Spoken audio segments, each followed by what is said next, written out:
Coucou tout le monde, j'espère que vous allez bien, c'est Candy Shy et je suis ravie de vous retrouver sur ma chaîne Livresque.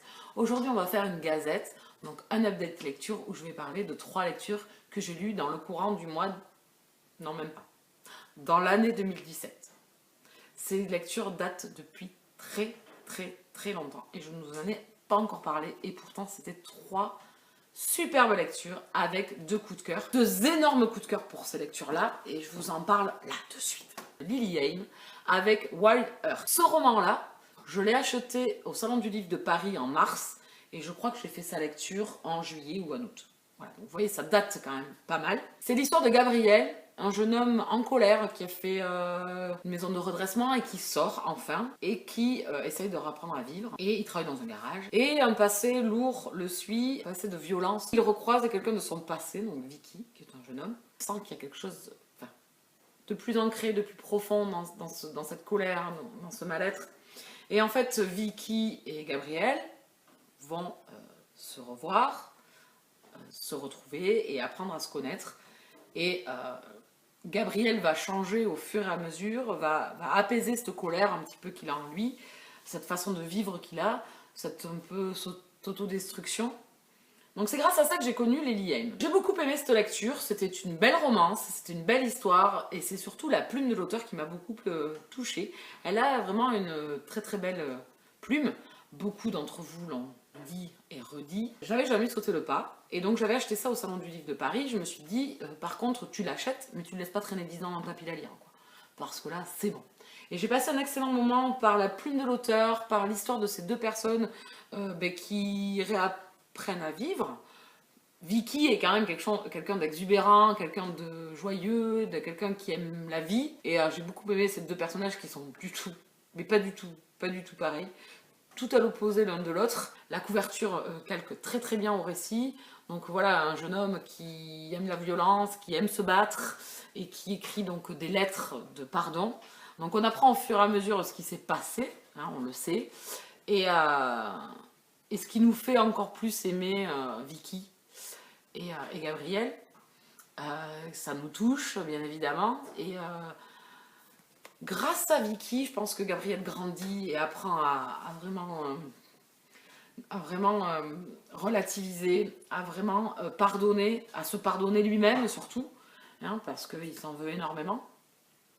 Et c'est un personnage qui m'a beaucoup plu, qui est beaucoup rongé, et donc je vous le conseille bien évidemment. Je pense que je suis la dernière à l'avoir lu, et j'ai beaucoup aimé cette lecture qui est vraiment douce, dure et prenante. Je lui mets un 17 sur 20. Et le deuxième dont je vais vous parler, alors c'était un énorme coup de cœur. Et en même temps, je me serais mis des tartes parce que c'est une saga, comme l'on me dit de commencer depuis des lustres. Et puis comme vous êtes lecteur, vous savez comment c'est, on a 50 000 livres que l'on a envie de lire là, maintenant.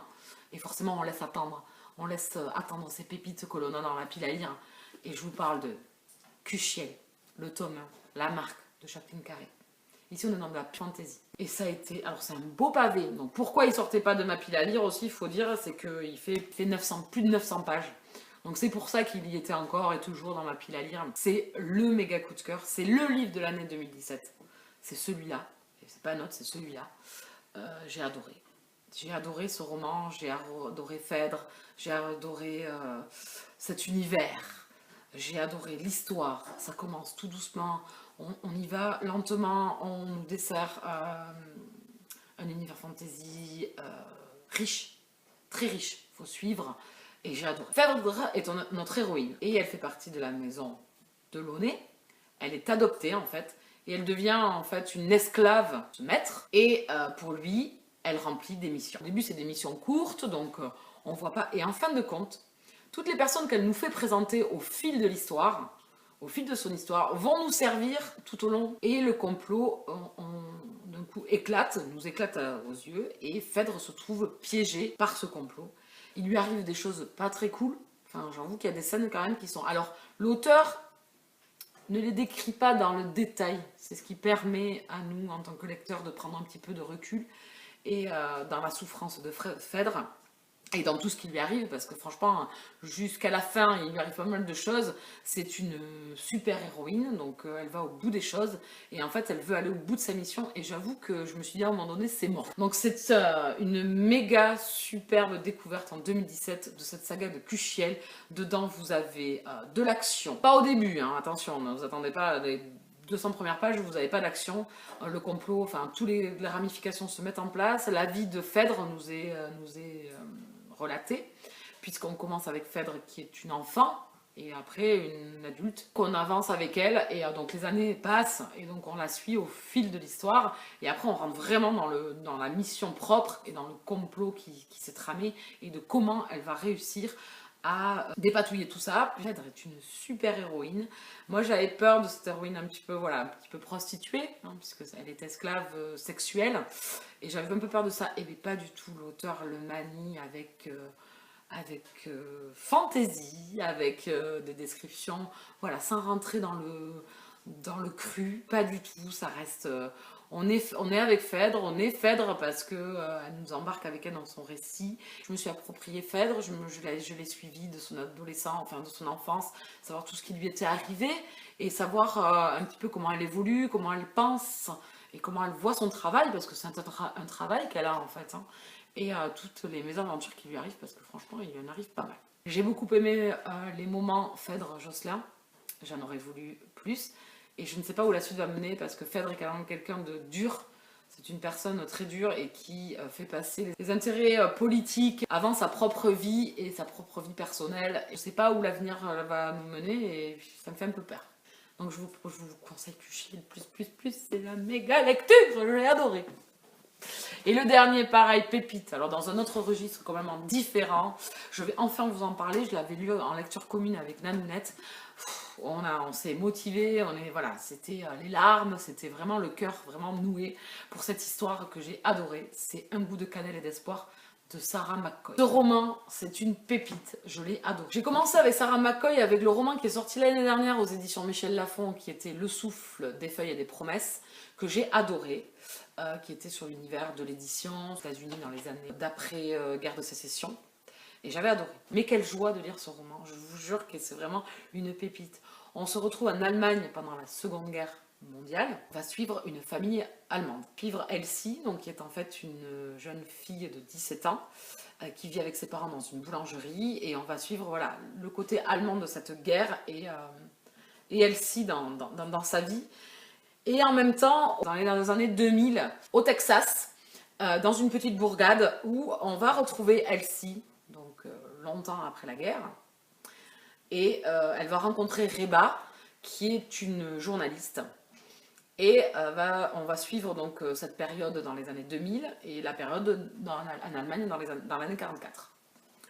J'ai adoré ce roman, je peux vous dire que Elsie, de 17 ans, wow. Il y a, à un moment donné, il y a des passages de l'histoire qui sont vraiment durs, donc qui sont propres à cette guerre, hein, qui est pas du tout drôle du tout, qui est pas du tout sympa et qui fait chialer. Faut le dire ouvertement, ça fait chialer. Et là, j'ai chialé. Il se passe des choses fortes. Elsie est une jeune fille vraiment forte. C'est un personnage vraiment très très fort et qui m'a captivée et qui, même au fil de l'histoire, à un moment donné, il se passe quelque chose dans l'histoire. En plus, il se passe une chose très dure pour Elsie à un moment donné, et j'avoue que j'ai eu du mal, j'ai fermé le bouquin, je me suis dit non, je peux pas continuer, je veux pas lire la suite, je veux pas savoir ce qui va se passer, et non, parce que je sais ce qui va se passer et je veux pas que ça se passe. Voilà. Et donc c'était hyper dur, c'était hyper émouvant, donc Nanounette m'entraînait pour que je continue, bien évidemment, je n'allais pas abandonner ma lecture, mais c'était un moment difficile, et ce que j'ai aimé, c'est que du côté allemand. Et ça m'a beaucoup touchée. Ce roman-là est vraiment touchant. Un goût de cannelle et d'espoir, c'est un gros coup de cœur. Même encore quand j'en parle maintenant, j'ai les poils qui s'hérissent. Et j'en ai l'émotion encore de ce récit fort de cette Elsie, qui est vraiment un personnage grandiose, une femme courageuse, vraiment, qui morfle et qui n'a pas eu une vie facile. Et donc Elsie, elle... ouvre les yeux au fil des années où la guerre passe. Et elle a une sœur, elle qui est... bon, c'était très C'était très populaire durant la Seconde Guerre mondiale, et des jeunes femmes qui partaient dans des grosses villes allemandes au Lebensborn. En fait, c'est ça, le Lebensborn, c'était des jeunes femmes, donc des jeunes filles même, puisque bon, la sœur d'Elsie est très jeune, elle a 18 ans, je pense 20 ans, et deviennent en fait des femmes qui sont là pour donner naissance à des Aryens, enfin des soldats allemands, aveuglés par l'idéologie hitlérienne, et fonce droit là-dedans. Et en fait, la sœur d'Elsie, à un moment donné, déchante parce que bon, elle a fait des enfants. Et au fil des années, donc quelques années après, on leur enlève et ils deviennent des petits soldats aryens. Et donc elle ne voit plus ses enfants. Et le dernier qu'elle a eu, donc elle veut le garder avec elle. Et on sent qu'elle ouvre les yeux sur ce qu'elle est vraiment. En fait, elle est une prostituée, hein, je suis désolée. Elle est, utilisée par les soldats, pas toujours les mêmes. Elle a plusieurs soldats qui viennent la voir. Voilà, donc vraiment le récit est dur. J'ai adoré ce récit. Autant dans les années 2000, je trouve que ça a son importance aussi, la vie de Reba, ce qu'elle vit, puisque elle est au Texas, donc elle a la frontière quand même relativement du Mexique, où les gens essayent de partir et de franchir la frontière, et quand ils sont repris, ils sont renvoyés chez eux, parce que c'est des sans-papiers. Et là aussi, on retrouve une injustice, une douleur. Dans les deux récits, à deux époques différentes, il y a beaucoup d'émotions. C'est plein d'émotions. Cette histoire-là est pleine d'émotions et je vous la conseille fortement.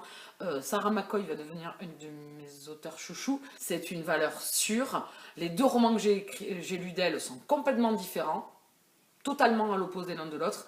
Mais celui-là, vraiment, c'est une pépite. Je vous conseille fortement Un goût de cannelle et d'espoir, qui est un magnifique roman contemporain à lire. Absolument. Voilà, je lui mets un 20 sur 20 également. On a fait le tour des romans que j'ai lus en 2017, donc ça date. Mais ceux-là, enfin, surtout les deux que je vous ai présentés en coup de cœur, ceux-là sont bien gravés dans mon esprit. Il n'y a pas de problème. Je les ai vraiment adorés. Ils vont rejoindre ma bibliothèque et peut-être qu'un jour je m'y remettrai dedans, ou en tout cas je les conseillerai à plein de gens, à plein d'amis qui veulent lire ce genre de romans, je les conseillerai. J'espère que je vous aurai donné envie de les lire. En attendant, moi je vous laisse ici. Je vous souhaite de très bonnes lectures et je vous dis à bientôt. Ciao ciao!